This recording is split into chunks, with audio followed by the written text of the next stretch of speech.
All right, we're here at the soft rep hangar for Inside the Team Room Navy SEALs.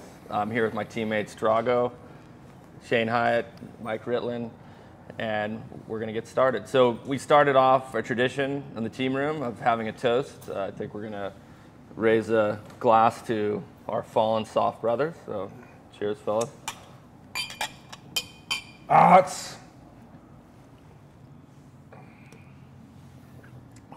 Oh man, why'd I get the big glass? All right, first thing I want to talk about is just, we all had these crazy stories about how we joined the Navy and the military, and I know, Mike, you and I had a laugh about your Army buddy, and you almost considered going in the Ranger Regiment, but what do you guys, we'll start with you, I guess. Yeah, so, I grew up with a real, patriotic pro-military family. Both my grandfathers were in World War II. One was in the Navy, one was in the Army, and, growing up, I had just a lot of influence from both of them, specifically my mom's dad that was in the Navy. And just, hearing him talk about, just the different things that they did in World War II, and he was on a minesweeper in a fleet of 98, and 2 of them came back, and he was obviously on one of them. And so he didn't talk a whole lot about it, but it had an impact. And my best friend growing up, we were both, got into trouble the same way a lot of kids do. We'd shoot guns and go hiking and camping and, egging cars and stupid shit like that. But, we had from a very early age kind of just a direction that we both wanted to do something different, special operations wise, and we kind of decided we were going to be Rangers. And when I told my parents about it, my mom about shit herself. She was like, "You're not going into the Army, like, to be a Ranger." And she's like, "Your grandfather was in the Navy, and if you're hell bent on joining the service, why don't you join the Navy like he did?" And so I was like, "All right," so I'd end up doing the same shit anyway. But you joining to be to go to write the buds, like that was the plan. I did. It was kind of the same spiel that probably all recruiters do. Pick a rate, and then you can go to buds after that. And so I looked at the list, and I originally signed up to be a corpsman, or wanted to be a corpsman, but at the time... I would not want you as my fucking corpsman, man. That's supposed to be. Yeah. Well, there's the 2 types. He's good with a needle. Yeah. No, fucking thanks. smooth. Hold still. I got surgeon You hands. moved, that wasn't me. Yeah. But, so...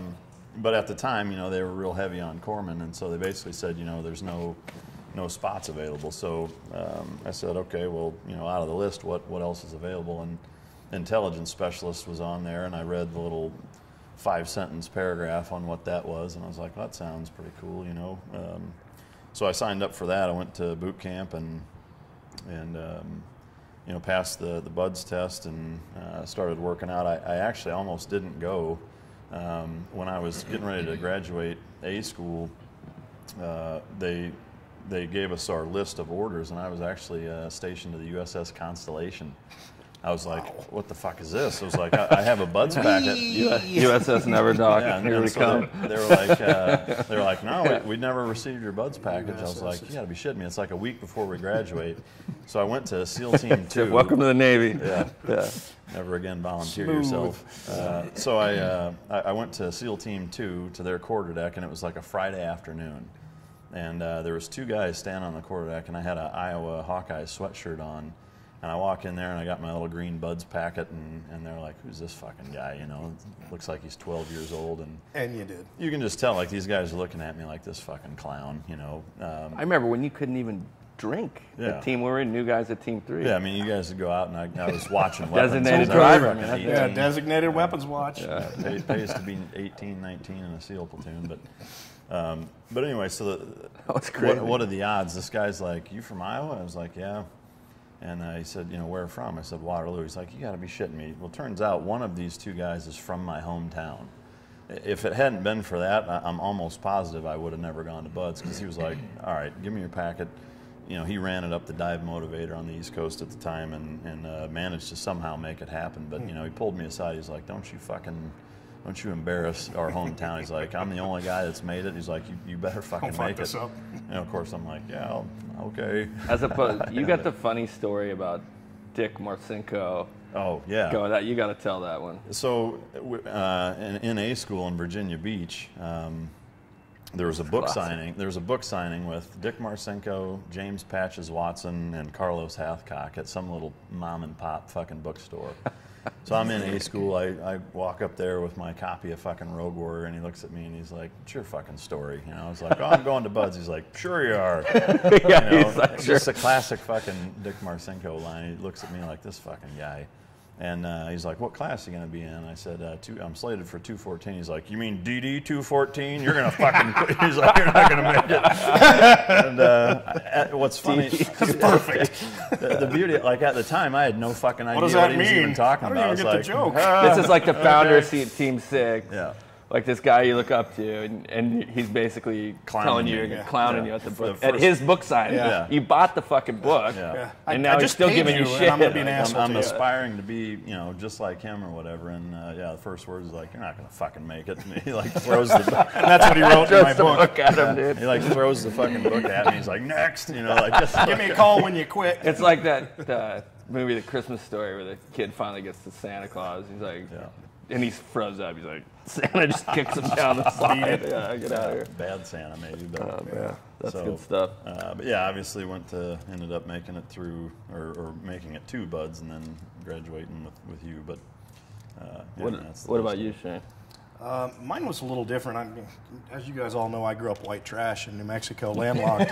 I did. Know it well. I was. Know it well. Yeah, we spent a little bit of time together. I grew up on a sailboat, which is kind of like living in a trailer in That's California. That's like white trash on the water. Yeah. In California, that's our That's an version of the equivalent, trailer yeah. park. But I had a jackass stepdad, and he wasn't around much. But I had a neighbor who kind of took me as a father figure. He bow hunted, and I worked with him wiring houses and shit. I didn't know what I wanted to do. My older brother was took out. me in late at night. taught me how to wrestle. Yeah. We were close. We were Spartans. But I wired houses with the guy, and I was around him for, I don't know, 3 years in high school, and I didn't know what I wanted to do, but my older brother was still fucking pumping gas at a gas station when I graduated high school. I was like, fuck, I can't stay here. I got to do something. Yeah. I had no way out of the house. We weren't with money. I wasn't going to go to college. Like, well, shit, I guess I'll go in the military. And he had been, he was a helicopter pilot in the Navy during the Nam years. And he reversed psychology. He dicked with me because we were friends. He's like, look, if you're going to go in the military, you ought to go in the Navy because it'll give you the best opportunity for travel and whatnot. And it's better than the grunt forces. And he said, but if you're going to do it, he said, there's this group, they're Navy SEALs, and they're fucking batshit crazy, and you don't want to do that. Whatever you do, you want to stay away from that. But he said, you're already wiring houses. They've got electrical in the Navy, so you should go in the Navy and be an electrician. I'm like, okay. Well, when I went in, it was the late 80s. There wasn't any Navy SEAL books or Navy SEAL movies or none of that shit. Nobody knew anything. My recruiter, to his credit, as opposed to lying to me and saying, you can do this, he's like, I don't know a fucking thing about it. Because I asked, he said, look, here's what I know. When you go to boot camp, sometime during the first week, they'll show you a movie for diving, EOD, and SEALs and rescue swimmer, and they'll say, who wants to volunteer for this? And if you say yes, then they'll check your ASVAB scores, and I said, I can tell you your ASVAB scores make the mark, and then from there, it's up to you. Do what they tell you to do, take the test, and do whatever.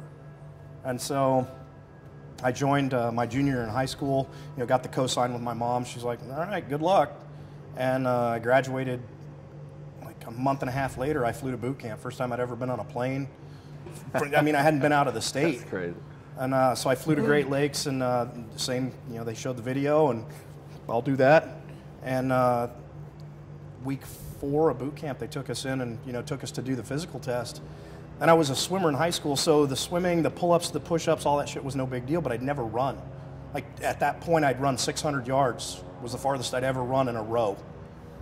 And we're walking out to do the run, and there's this big EOD guy giving the test, and I was like, look, I don't think I can pass this. That's the spirit. Well, like I honestly, Way I to didn't show know. up, I had no motivated, fucking yeah. idea. You know me, I'm a runner. Not with that attitude, you can't. But he says, don't worry about it. He says, I'll work you through it. And every lap, he's like, you're a failure, you're not going to make it. You're a failure, you're not going to make it. I end up passing and fucking throwing up and the whole deal. And went through A school, checked into buds, and had stress fractures and shin splints and shit. And so I rolled a class. I didn't class up with my original class. I should have been in 163. And they held me from class up. And so I classed 164 and then just went through. But without the guy, without my neighbor talking. 164, the hardest class in the history. Yeah, I don't know about all that. It sucked. It sucks like all of them. Yeah, it's funny. You guys laugh. It's easier now than it used to be. I went as an instructor and worked a few hell weeks. It ain't any easier because it's still us putting guys through. I might have to work with you someday. You're not going to make it. I thought the same thing, and I worked one hell week when I was an instructor at the sniper program, and I was blown away, like with how tough it was. They're holding the I worked one with Rob Byford. He's the first phase officer. I was like, hey, Rob, I want the fucking balls to 8 a.m. He's like, you want the hard shift? I was like, fuck yeah, dude. On Wednesday, I was like, hey, Rob, can I take the rest of the week off? He says, fuck no, you're in. Yeah. I'm like, I've run like 30 miles this week, dude, as an instructor. What the fuck? So hell week, just so those you don't know, divided into 3 shifts. Yeah. Of 8 3 hour 8-hour shifts. shifts, and so you get fresh instructors every 8 hours, and it's just they bring the pain. Like and nobody wants to be on that. Like they know the pain is coming on that midnight to 8. I remember working. I worked a number of hell weeks as an instructor, and I remember the first couple were an absolute eye opener. Yeah. I mean, I remember thinking, I was like, Jesus Christ. I got the class leader to quit. No shit. He was a fleet lieutenant. Yeah, I mean, I told him, I was on the O course. I said, sir, right now these guys wouldn't follow you into a hot tub full of 4 naked strippers. Like, that's how bad your leadership is. It's in a different perspective too. Isn't it? When you go through training, is you in, you out. It's like, oh fuck, I've done it. I remember. But then when you look at it, it actually also makes you respect even more. I think this because now you see these kids putting out all this shit. And making through it. For me, it was really, you say, eye opener. Yeah, I remember when I finished my first shift after breakout, I rolled right into the shift, which it's an extra long one or whatever. But at the end of it, I was like, "Fuck, I got to be back when?" It's like, shit, I need like 2 days off. And like, no, you got to be back in 14 hours. It's like, holy shit. Yeah, just to freaking recover. I mean, I couldn't believe it. I was so smoked. Yeah. But I think it's because you put so much effort into it as an instructor. But you try to keep that level of intensity at a maximum the whole time. I remember being in Hell Week and having an instructor, be like, dude, you think this is bad? It sucks way worse than the teams. Like, it sucks being an instructor right now. And he was working the balls to 8 a.m. shift. And I'm like, this guy's just fucking with me. He's trying to get in my head. And then I work a shift. I'm like, I remember that dude wasn't fucking lying. He didn't want to be at work right now. Like, that shit sucked. Yeah, it ain't easier. I used to tell the guys too in BATS, to my students, just look to your left, look to your right, look at these guys around. Just remember it, because a few years down the road, some of these guys will not be around. They won't be here. And you're not alone suffering either. You're all suffering together. You think it's just you, but everybody's hating life.